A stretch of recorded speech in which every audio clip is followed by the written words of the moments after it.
Sometimes instead of presenting your slideshow in person, like a speech, you might want to just send someone a link to the presentation and allow them to just watch it.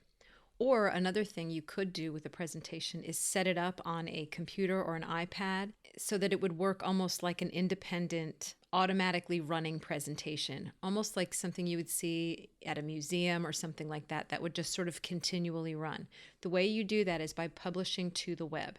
So you would go to File and you click on Publish to the web. You've got the option to link or embed. Embedding is something that you would do if you have a website. So I'm not going to do that part right now.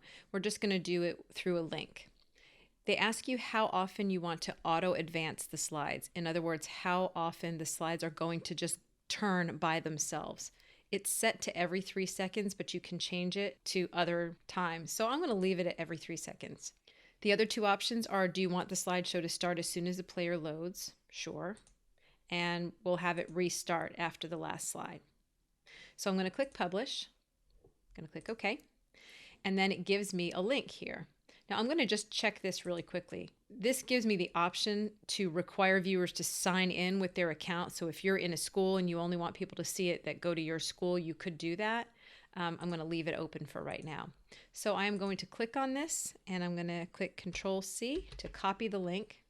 Then I'm going to go into a different browser and I'm going to paste that link. So this is like I'm an ordinary visitor and somebody just gave me that link and I just click it. And this is what it looks like. The presentation opens up in full screen and you can see that every 3 seconds, I'm not clicking anything. It's just advancing on its own every 3 seconds. And what should happen is that when it gets to the end, it will restart. But I do have some control over it. If I go over here, these controllers will come up. So I'm going to give it a second and allow it to get to the end, and we'll see if it restarts like it's supposed to.